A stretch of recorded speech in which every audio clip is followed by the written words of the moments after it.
Do you believe in ghosts? Eleanor might. She's being pretty cagey about this, though. She won't tell me. She believes in something. I believe I've got a new anthology out. It's called Tales from a Talking Board. It's a Ouija-themed anthology, all about talking boards, spirit boards, communicating with the other side. Strange divination devices. Yeah, you're going to dig it. And it's got some real cool authors in it. Oh, as I set the dog down. And this Friday night, October 27th, Copperfield's Books in Petaluma, we will be doing a launch party. Authors appearing: Anya Martin, David James Keaton, and Amber Rose Reed, and myself. And Eleanor will probably make an appearance too. We will be giving away a full-size talking board. Well, we'll actually be raffling it off. My current brilliant idea.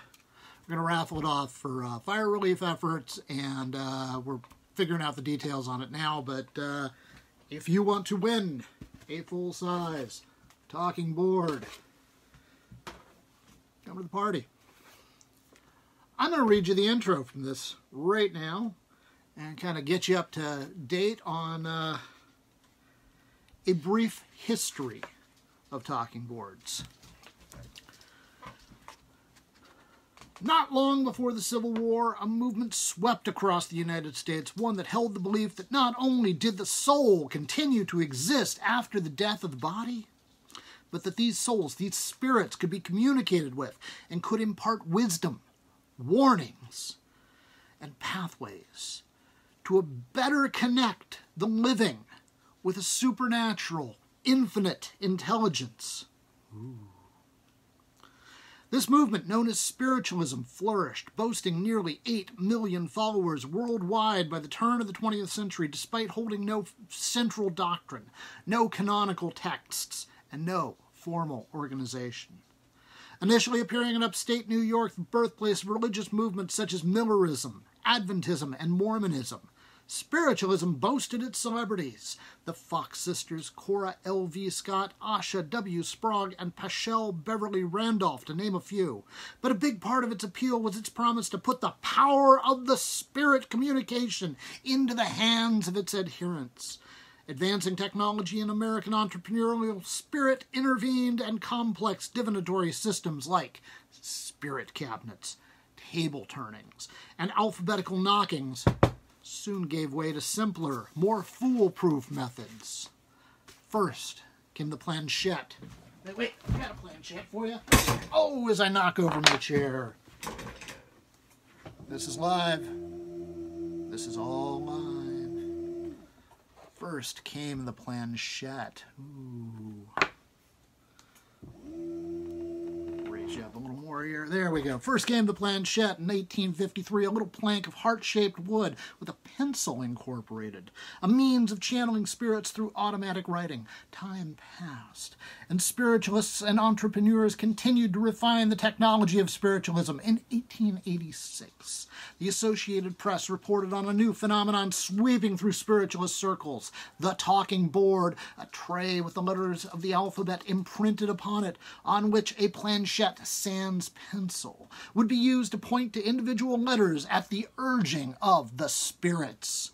Inspired by this development, Charles Kennard of Baltimore brought together a group of investors, including attorney Elijah Bond and painter-varnisher William Fuld, to form the Kennard Novelty Company to produce and market these talking boards. While Fuld was the artist, Kennard and Bond are better described as capitalists than spiritualists. They saw an opportunity to make money, so in traditional American spirit, they jumped at it. But that didn't stop them from asking their board to name it Self. Working with Bond's sister-in-law Helen Peters as medium, they asked the board its name. The board spelled out O-U-I-J-A.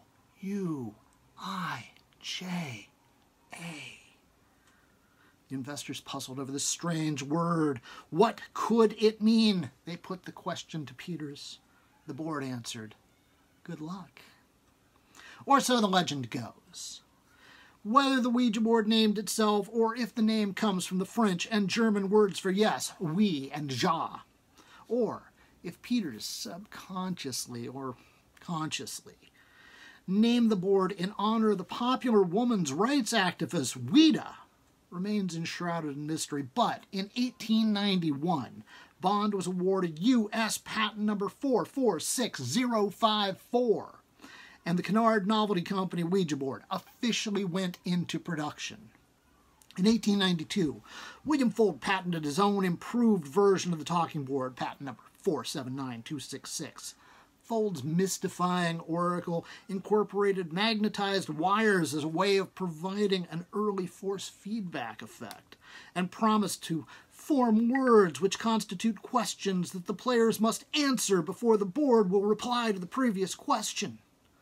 Fuld would spend the next several years patenting and copywriting several improvements to his board, securing his reputation as the father of the Ouija board. Countless variations on the talking board have been produced in the more than 130 years since its inception, bearing names like J.E. Garsdale's Throne Board from 1893, Southern Toy Company's Ouija from 1919, J.W. Stanley's Witchy Board from 1920, Fortune Industries Wizard from the 1940s, Cardinal Swami, also from the 1940s, Clinton Art Products Raja from 1944, and Pacific Game Company's Predicta from 1968. For much of their history, talking boards were treated as a harmless parlor game, celebrated in song and depicted by Norman Rockwell on the cover of the Saturday Evening Post. But as time passed, more sinister Ouija stories appeared. Sensationalist newspaper accounts linked Ouija boards to crimes, even murders, and mental illness. In 1971, author William Peter Blatty included scenes featuring a Ouija board in his novel The Exorcist. And that scene's inclusion in William Friedkin's 1973 film adaptation as young Regan McNeil uses the board to chat with Captain Howdy Pazuzu may have been the catalyst that pushed the talking board from innocent game to satanic tool in the minds of the American public. Regardless, talking boards remain popular, though marketing has shifted considerably towards darker themes, with Ouija-branded horror films and an emphasis on the idea that it's just a game. Or is it? My first encounter with a Ouija would have been in the late 1970s in a parochial school in Southern California. Let me clarify. This was not my first encounter with a Ouija board in the flesh. That would be a few years later, but an encounter with what I call the Ouija board story. During a bit of classroom free time, a group of kids started talking about Ouija boards, perhaps echoing, a parent's echoing of a Sunday sermon or an adult conversation on how The Exorcist had scared the hell out of them.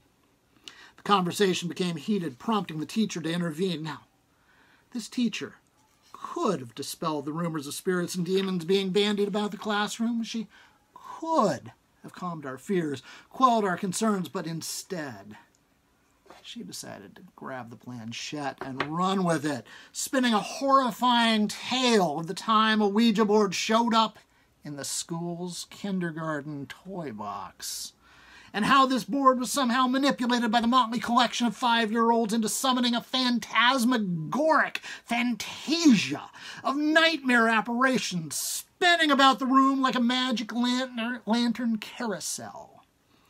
As I recall, the story climaxed in blood and tears as the spirits reached their claws through the veil to rend and dissemble a particularly wicked little boy. I'd swear the teacher looked directly at me at this point, spattering the other children with gore and gristle before the previously absent teachers. Seriously, where were they the whole time? Could intervene. But intervene they did, grabbing the board and presumably the planchette, and carrying it out into the playground where it was promptly burned, sanitized, and cleansing sacred fire. When the teacher finished her account, I looked around the classroom, taking in the shell-shocked faces of my suddenly silent classmates.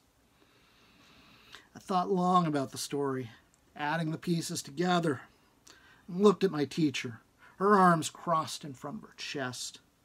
It didn't add up. There's no barren, scorched spot on the playground in front of the kindergarten classroom. Most kindergartners didn't really have the motor or language skills to manipulate and properly utilize a Ouija board. In that moment, I realized the teacher was putting us on, telling a tall tale, lying to a group of kids in order to scare us. But to what end? To keep us on the straight and narrow? To scare us away from the occult? To make us compliant, unquestioning Christians? As my peers sat, agape, aghast, I realized the absurdity of it all. I started laughing, uncontrollably. And I spent the rest of that day in the principal's office. And with that brief account of Ouija and personal history, I welcome you, reader, to Tales from a Talking Board, an anthology exploring the history, the present, and the future of talking boards and other stranger tools of divination and spirit communication. Herein you will find 14 weird and wonder-filled tales of the strange and supernatural by 14 of my favorite authors, so dim the light. Place the board across your knees and ever so gently press your fingers against the planchette. Now relax and think of a question. The spirits have a lot to tell you. Available now where better books are sold, Tales from a Talking Board. And if you are in the Sonoma County area, come on by Copperfield's in Petaluma. Friday night, October 27th, 7 p.m. We will have cool authors reading cool stories, getting the Halloween mood on. We will be raffling off a genuine talking board. And you will have a good time. We hope to see you there.